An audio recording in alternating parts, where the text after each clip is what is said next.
Kalau kita ngomongin pengobatan tradisional Tiongkok, tubuh kita itu bukan sekedar kumpulan organ yang kerja sendiri-sendiri, tapi sebuah sistem yang saling nyambung. Nah, kali ini kita bakal bedah triad kehidupan. 3 meridian utama, lambung, limpa, dan jantung.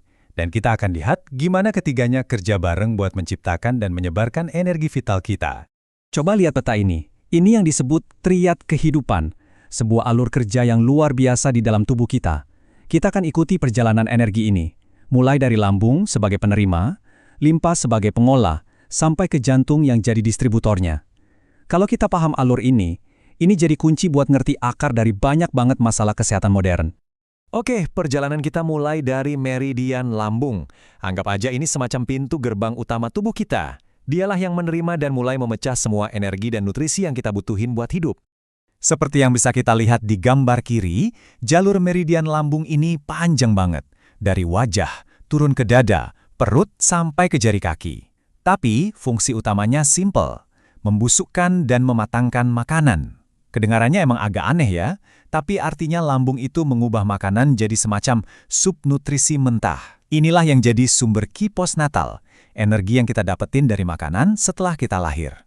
Jadi kalau lambung lagi bermasalah, gejalanya bisa muncul di sepanjang jalurnya. Contohnya, nyeri di wajah. Di bagian dalam, kalau energinya berlebih, bisa bikin kita lapar terus-menerus. Sebaliknya, kalau energinya kurang, kaki bisa jadi dingin. Nah, yang menarik di sini solusinya.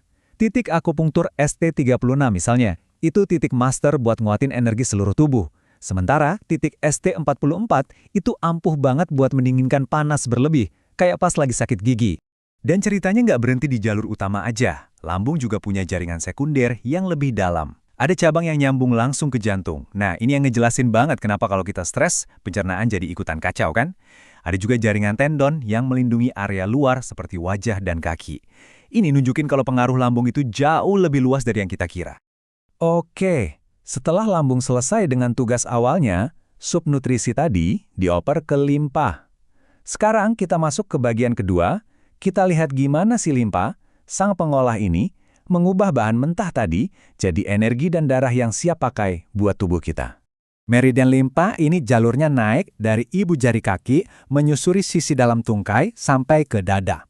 Anggap aja limpa ini pabrik utama di tubuh kita. Fungsi vitalnya adalah transportasi dan transformasi. Dia ambil esensi dari lambung, terus diubah jadi qi dan darah. Limpa juga kayak jangkar di tubuh kita. Tugasnya nahan darah biar tetap di pembuluhnya dan menjaga organ-organ kita tetap di posisinya. Nah, pas limpa lagi lemah, kita sering ngerasa badan berat, kembung, atau gampang capek. Kalau fungsi jangkarnya keganggu, bisa aja terjadi pendarahan. Titik kayak SP3 itu bisa langsung nguatin energi limpa. Tapi yang penting banget dicatat, itu SP6. Ini titik kunci untuk banyak masalah ginekologi dan bahkan insomnia. Kenapa? Karena perannya dalam memproduksi darah berkualitas yang dibutuhkan jantung buat menenangkan pikiran. Jaringan sekunder limpa juga nunjukin jangkauannya yang luas banget. Ada koneksi langsung ke jantung dan akar lidah, yang menjelaskan kenapa kadang masalah pencernaan bisa mempengaruhi cara kita bicara. Jaringan lainnya menyebar ke seluruh dada, yang jadi relevan banget untuk kondisi nyeri di seluruh tubuh seperti fibromialgia. Sekarang kita sampai di tahap akhir dari perjalanan energi ini. Setelah qi dan darah berhasil diproduksi oleh limpa, jantunglah yang bertindak sebagai kaisar yang mendistribusikannya ke seluruh penjuru tubuh. Jalur meridian jantung ini lebih pendek. Diawali dari dalam, muncul di ketiak, terus turun ke jari kelingking. Dalam pengobatan Tiongkok, jantung itu adalah kaisar. Jadi dia bukan cuma pompa darah, tapi juga jadi rumah bagi kesadaran dan semangat kita, yang dikenal sebagai shen. Artinya, jantung itu yang mengatur pikiran dan emosi kita. Nah, karena jantung ini rumahnya shen atau pikiran kita, kalau ada ketidakseimbangan di sini, dampaknya gede banget ke kondisi mental dan emosi. Gejala seperti gelisah, bingung, dan terutama insomnia, itu sering banget akarnya ada di jantung yang nggak tenang. Tentu aja gejalanya bisa juga muncul secara fisik, kayak nyeri dada atau jantung berdebar-debar. Oke, kita udah lihat ketiga pemain utamanya.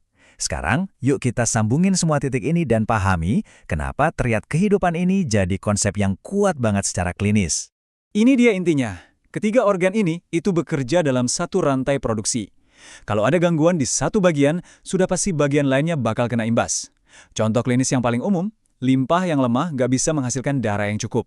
Akibatnya, jantung nggak dapat nutrisi yang cukup buat menenangkan pikiran atau Shen. Hasil akhirnya, insomnia. Jadi, bisa jadi akar masalah susah tidur Anda itu datangnya dari pencernaan. Masuk akal kan? Ini ngebawa kita ke sebuah pertanyaan penting. Mengingat hubungan yang erat banget ini, coba deh kita renungkan. Apakah kelelahan kronis, kecemasan, atau masalah tidur yang kita alami itu cuma masalah di satu organ? Atau jangan-jangan itu semua adalah cerminan dari gangguan pada keseluruhan sistem produksi energi vital kita?